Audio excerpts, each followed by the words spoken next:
Hi guys, welcome back to another episode of Rebuilding Fulham. Now then. When you last joined us, which I believe was actually mid-March, here, it was just after the Reading game. Now, you're going to see a lot of games in this episode, purely because I didn't want to do a tiny episode from March, as I explained in the last episode,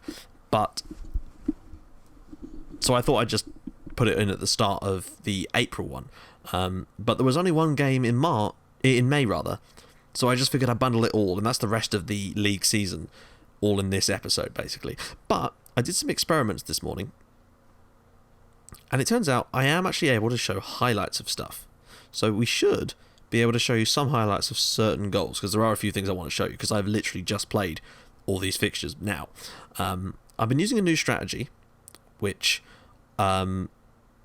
those of you who watched my American Samoa series earlier today, I think it will be seeing a lot of as well, because that's where I've really been using it more. But I decided to give it a try with the Fulham one, because things, as much as we were winning games, I still wasn't particularly happy with the way things were going. I felt that we could play better football, and I don't know, I wanted to see us progress, and I wanted a strategy that we can build upon, like something that we can sign players for next year if we get promoted, and if we don't, if I keep my job. Touch wood, things are still going alright in that sense. But we'll have a look and see how these fixtures went. Now, the first one we had was away at Wigan, and I was very much not expecting a lot from this game. Wigan are a good side, and it was the first game we tried with the new tactic, and as you can see, 15 shots, 6 on target. Wigan were the better side. They are flying in the league at the moment, so it's very little surprise that they did win this game. Although, it has to be said, the goal that they scored, which I'm going to try and show you now, was ridiculous in that he managed to score by swinging his leg at it even though his leg didn't move. Impressive.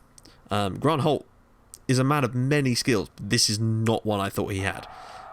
Let's just see if we can show you. It should be closer than this, but you'll see what I mean in a minute. It comes back to him and it just seems to go in. I hate goals like that. It's such a shame to concede goals like that, especially in such a big game away from home. But unfortunately, as you can see, they did exactly the same thing practically, except this time it went in off Scott Parker very soon afterwards, and that basically killed the game for us. We were all right, and we did create some okay chances.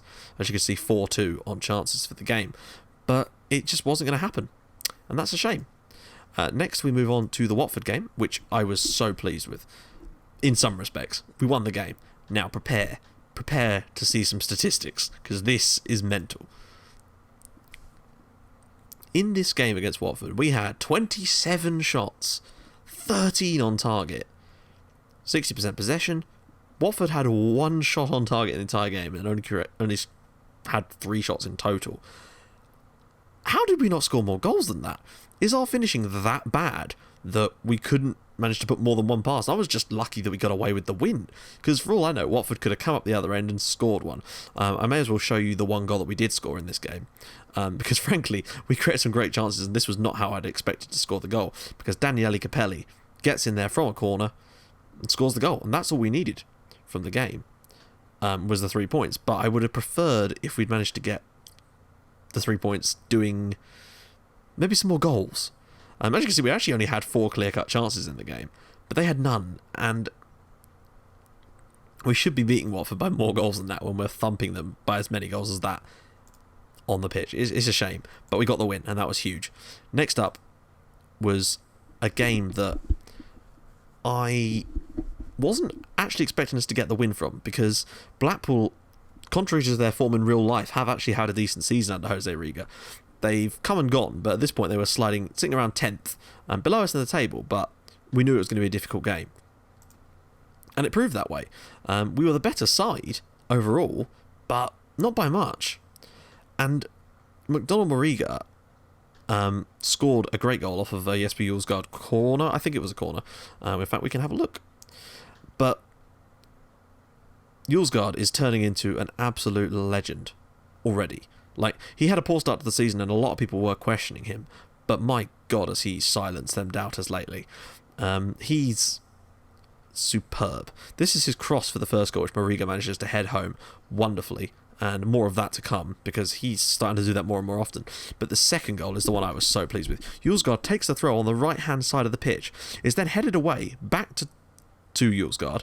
He then manages to drop the ball off to Scott Parker, continue his run, collect the ball again, power past the defence, and then drive home to make it 2-0 to Fulham. What a performance.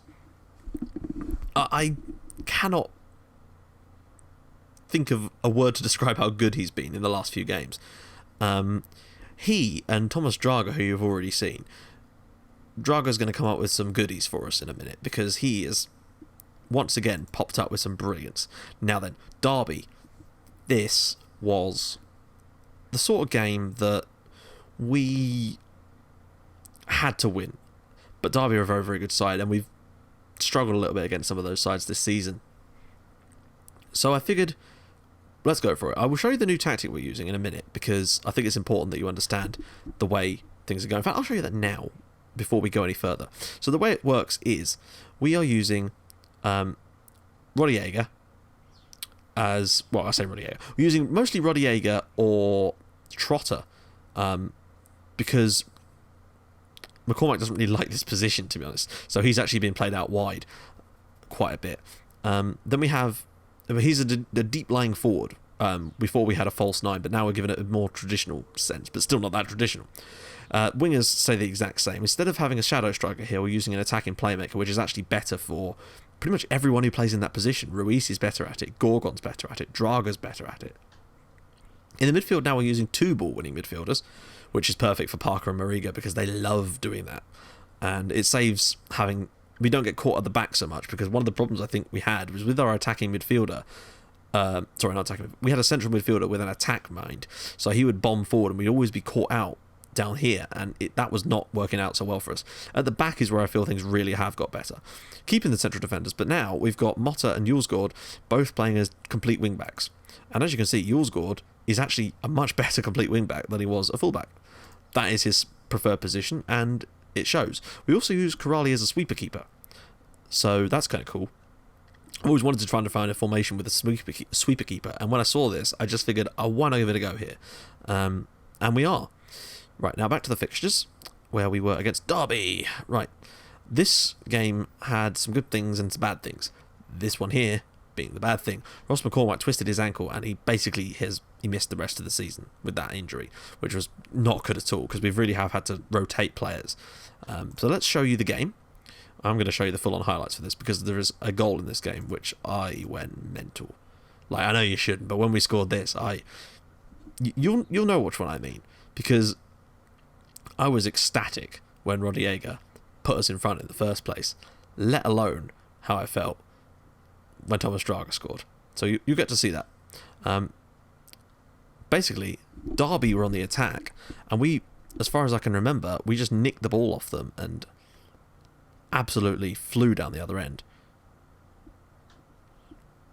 It's quite a long highlight, if I remember, which is probably quite irritating, because I was trying to cram quite a lot into this one episode, so it might be quite a long one. Rodallega receives the ball on the wing.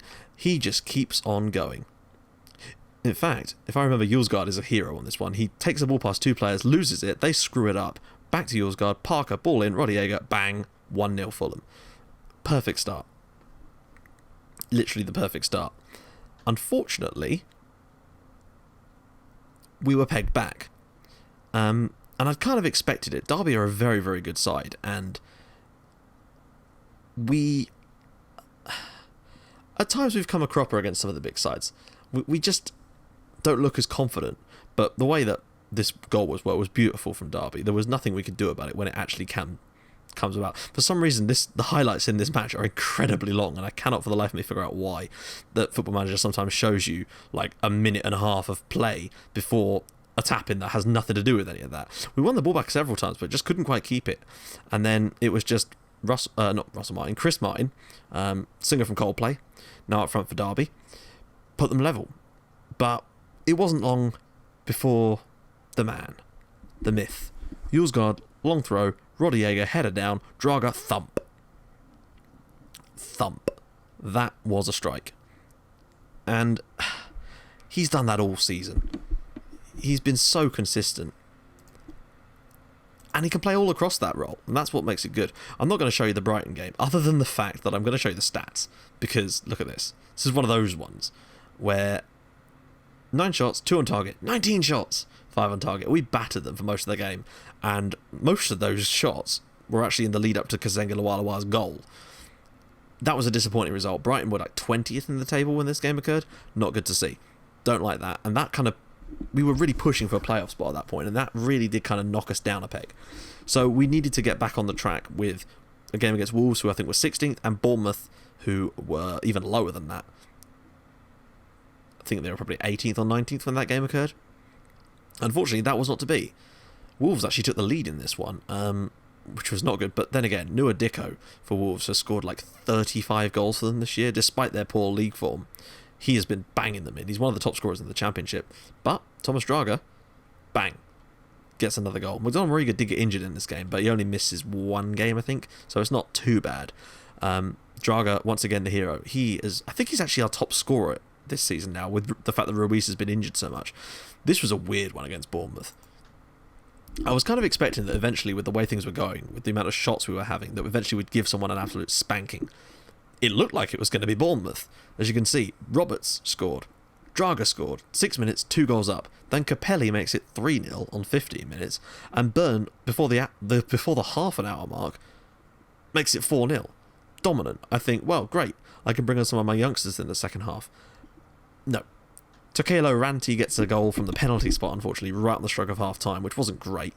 And then, not long into the second half, made it 4-2, so I wasn't particularly comfortable there. I figured we might want to just keep the first team out and not squander it, because I've seen this shit happen to me before on other saves. There was one particular game that I will talk about in another video that, yeah, horrific. Rodallega then made it 5-2, and that kind of just calmed me down a bit. But then Tokelo Ranti got through again, and he actually ended up winning man of the match in a game that we've won, and quite comfortably. Although they did come right back at us in terms of this. But in the first half, they were nowhere near. They had literally like 2 shots in the first half. But that second half, they changed something, and they came flying at us, and very nearly took us by surprise. Huddersfield Town, this was another strange one. Huddersfield were the better side in this one by a long way. 24 shots, 8 on target, but they just couldn't find the back of the net. And we were already 4-0 up when they scored, so it was really no worry of mine. Thomas Draga, though, once again, the hero, puts away the penalty for us, and then scores another one with a brilliant header. What more do you want? A great result in a game that we probably should be winning, but the stats would suggest that we actually played quite poorly, and we did. But we found the goals, we found the net, and that's great. That's what I wanted for us. 2 good wins with lots of goals scored is beautiful. Then we went to Millwall. Millwall basically parked the bus against us, and we couldn't break down the bus. It's as simple as that, really. We tried everything in this game. We were hugely better. Look at this. Just very little action in our action zone in that game at all. We were much, much better, but we just couldn't break them down. It's a shame. I was kind of hoping that Draga could be the hero, or in fact, I think the reason he wasn't the hero for this game is because I don't think he was actually capable of playing in it. I think he picked up a knock or a suspension. It was just not quite fit for the game. Oh, I know what it was. It was the fact that we had to play on Saturday against Huddersfield, and then 2 days later, on Monday, there was a full plethora of fixtures. So that was useful. So half the squad was knackered. Hence why Plumain, Trotter, Hoogland came in, K. Vosser came in. We were playing a weakened side, but we still played well. Next came the key game for us. This was a key one, because in our playoff battle, we'd been dropping points, and it has been a humdinger, and I'll show you how close it's been. But against Bolton, it was the 2 players that have been the standouts for me this year that really shone in this game as well. We were definitely the better side. There's no doubt that we absolutely dominated Bolton in pretty much every aspect of this game, especially possession. They were very poor at keeping the ball for the game. But Jesper Julsgaard scored direct from a corner, straight in. He has picked up a stupid amount of assists for us this year, because he does take all the set pieces, but he's got a great cross on him. Next up was very, very late in the game. I thought Bolton were about to get an equaliser here, genuinely. When I saw this highlight coming, I figured they'd got it, because I thought Zveratic would lose it. He was playing as a makeshift centre-back because we got an injury. But when this happened, we just played the ball around. When I get the ball in this area with the team, I feel like we've got a chance. Chihi with a lovely chipped ball, and then Draga in at the far post with yet another great goal, wrapping it up for us in the first minute of second half stoppage time. And that pretty much, not wrapped up, but it gave us a good chance of the playoff spot. But then Dean Moxey, bang, 2-1. And I was bricking it for the last part of that game because I didn't think we deserved to lose or do anything other than hammer Bolton, which is kind of what we did in that game. Pretty much dominated every aspect of that. Probably could have won it by a lot more, but we didn't. And we still won the game. That's the key. Last day of the season was a very disappointing one. There was a chance that we could have got automatic promotion, which would have been huge. There was also a chance that we could have not even got into playoffs, which also would have been huge, but for a different reason. This game started pretty much like all the other ones. We flew out the traps against Ipswich, which is exactly what I wanted. 2 goals up inside 22 minutes with Draga and Mariga with the goals. Ipswich in the second half just flipped the switch and very nearly won that game, despite not being that great until the second half. We just seemed to get into the lead and sort of squander it a lot of the time, which was not good. Not good at all. Probably best if we take a little look at the... Well, you want to see the table, so you can see how close it actually was in the end.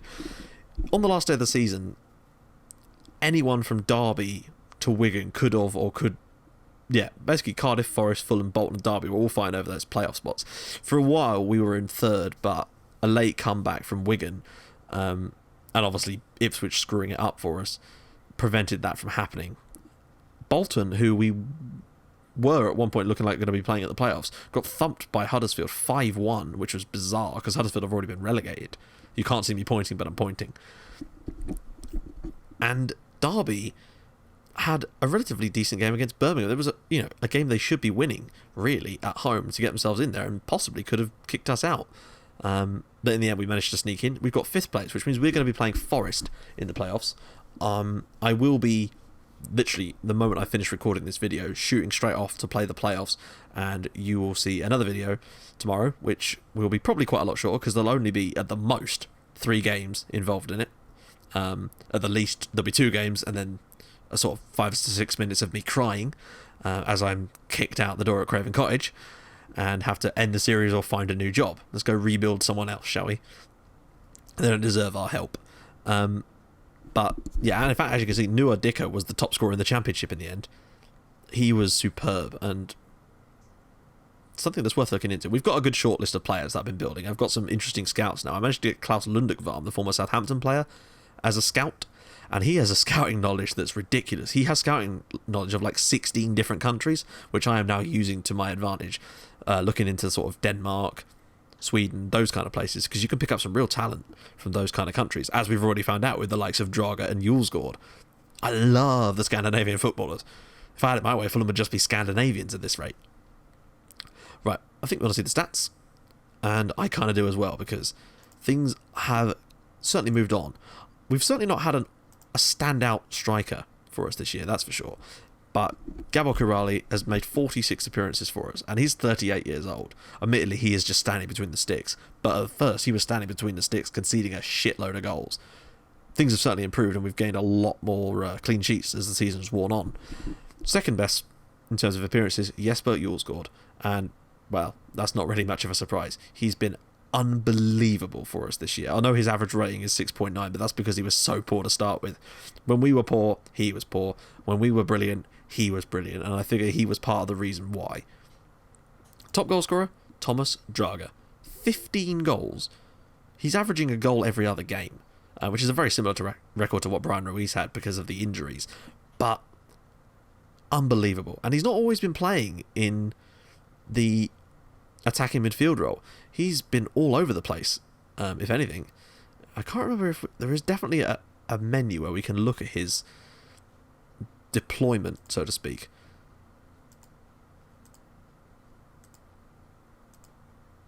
Yeah, I can't remember where it is. There's usually a tab where you can see whereabouts he's been deployed on the team. But I cannot for the life of me remember where it is. Is it on profile or information? Here we go, look. He's played 18 games as the centre midfield role, mostly in absence of Brian Ruiz.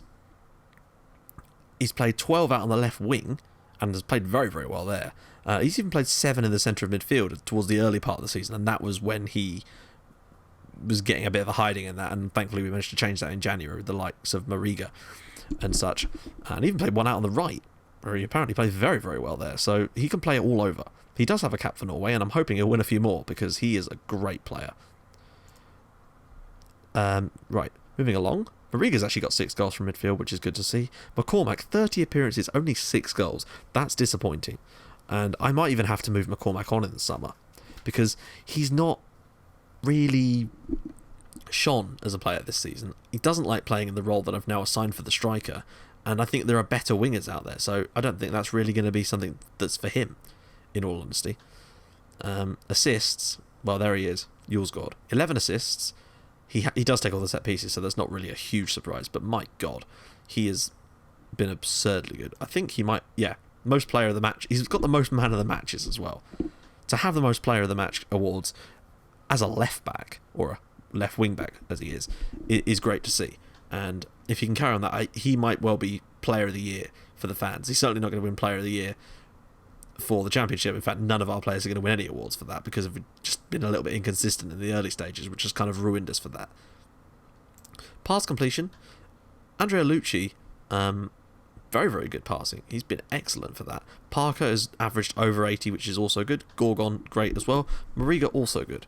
I'm kind of surprised that Dragas isn't as great as that. He's obviously playing higher up, so he's more likely to lose the ball, but still, might be an area of his game he needs to work on. Tackling, Parker again, just dominant in that midfield area. Most dribbles per game, Gorgon, surprisingly, followed by Drago, unsurprisingly. Chihi actually has done quite well. He's actually near the top of a stat. As you can see, Adil Chihi is injured. Not that that should be any surprise. I'm just kind of curious to see, actually, on his history, injuries. Look at this! Like, that is this year. So, started with a twisted knee, then a bruised ribs, then he had the flu, then he had a thigh strain, then he had a twisted ankle, then he had a bruised head. How? We've not even been in training. Bruised head? Duck. Best overall rating, Sean Hutchinson, of course, but he doesn't really play a great deal. Brian Ruiz will win that award, but Kirali is above 7. Gorgon's been above 7 as well. Dan Burn, I'm surprised Draga isn't actually, but again, it's that poor early season form that's cost him and Julesgaard there, because frankly they've been putting in lots of 8s and 9s, and I think next season, provided we can get ourselves up, if we don't go up and I'm still manager, then my God, those two are going to tear this championship apart. But we'll have to see. Now, I am looking at a couple of players. We've got a huge shortlist here. It's slowly becoming a long list because my scouts are finding quite a few. I'm looking at, quite interestingly, at some really rather cheap players. In fact, I'm just going to sort them a value here because there was one in particular that I was very interested in here. Yeah, this guy, Edgar Badia. He's a goalkeeper, but he's got a lot of potential, for me anyway. I feel he could be a really quite decent player. He's from I don't know if it's Royce or Ruse because it's a Spanish third tier side, but we can pick him up for like, I don't know, we'll probably get him for about 50 grand. So that's kind of cool. Another guy I'm interested in is James Keatings, who, although might not be brilliant now, could potentially be a very, very decent player and that strike role, up front for us. And he has played, he's been playing for Hearts this year in the Scottish Championship. I don't know how well he's done. Well, you can see how well he's done there. 11 goals, not perfect, but 7.14. Clearly he's putting in some decent performances, so he's one I'm very interested in. Nwankwo Obiora is another one I'm interested in to possibly play in the midfield, along with Alessio Benedetti, 2 more relatively cheap players that I'd like to pick up because I'm not intended to spend a huge deal of money unless we're given it, and even if we are, then I'll be spending it very, very wisely because we might potentially get likes of Stekelenburg, Matroglu and Kacaniklic back, so those types of players could be huge for us. Graham Shinney also could be quite cool. I'm looking at Ayoze Perez and James Forrest. Bashkim Kadri was one of the ones that my scout Lundukvam found in Denmark, along with Rilwan Hassan, also in Denmark. Adam Smith at Bournemouth. These are sort of more... Hope Akpan is probably obviously the most expensive one on here in terms of value, but when you look at his ability as a ball-winning midfielder, I don't know if it's support or defend. It doesn't matter either way because he is great. He could be a really good player. And he's only 22 years old. So if we do get promoted, I might look at poaching him off of Reading, because they're not going up. They're not even qualified for the playoffs. So with that in mind, we should really be looking into getting players like this. Although hopefully if we do get promoted, it will open up huge new avenues for us. And Shahid Khan and the board might give us a lot more money to spend. Let's just have a look at the board confidences. Now, obviously, as you can see, we have qualified for the playoffs. So it's going to be difficult. They're still not particularly pleased with that. Which is annoying. This is strange. The board are disappointed that the team currently only on course to reach the Sky Bet Championship of the Championship. I think they're a little bit confused, personally. I think they'll change their tune if we get promoted. But the fans are quite clearly pleased with Andrea Lucci and Alexander Gorgon, so that's pleasing for me. I think this episode's probably gone on just about long enough now. The next episode tomorrow will be much shorter, of course, because we will just be talking about 3 games, and not much will have changed because it'll probably only be like 2 weeks from now, hopefully. So if you like what you've seen, hit the like button. If you like it even more than that, hit the subscribe button. Thanks for watching. Bye bye.